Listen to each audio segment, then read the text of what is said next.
61। श्रीमान, मैं एक बात साफ कर देना चाहता हूं इस चर्चा में भाग लेते हुए कि जम्मू कश्मीर को शेष भारत के साथ लाने की जो प्रक्रिया अब चल रही है उस प्रक्रिया के आगे बढ़ने की गुंजाइश है, मगर उस प्रक्रिया में किसी को पीछे नहीं लौटने दिया जाएगा। किसी को घड़ी की सुई को पीछे घुमाने का अधिकार नहीं होगा। भारत की जनता यह स्वीकार नहीं करेगी कि आप जम्मू कश्मीर की घाटी को अधिक स्वायत्तता देकर भूटान के उदाहरण के तौर पर किसी तरह का समझौता करें। अगर ऐसा समझौता किया गया तो क्या यह विधेयक सरकार को उस समझौते से रोकता है? नहीं रोकता। गृह मंत्री महोदय ने अपने भाषण में बांटने वाली शक्तियों की बात कही। उन्होंने कहा यह विधेयक लाया जा रहा है बांटने वाली शक्तियों के खिलाफ। कोई अगर भारत का हिस्सा भारत से अलग करना चाहे तो मैं समझ सकता हूं।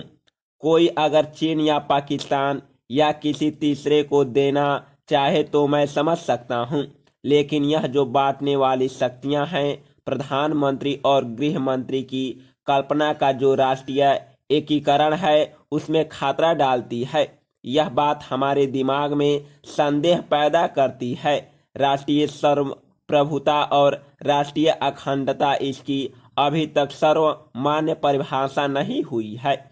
इसलिए हमने संयुक्त प्रचार समिति में कहा था इंटीग्रिटी के आगे टेरिटोरियल इंटीग्रिटी जोड़ना चाहिए, लेकिन संविधान का हवाला देकर यह प्रस्ताव नहीं माना गया।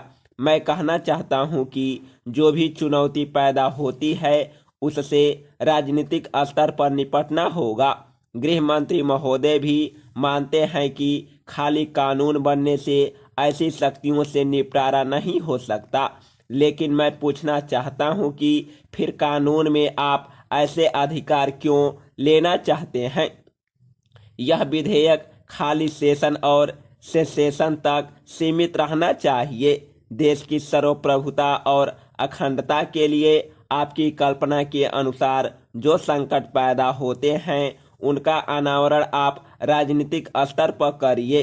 कोई मच्छर को मारने के लिए तोप नहीं चलाया करता है।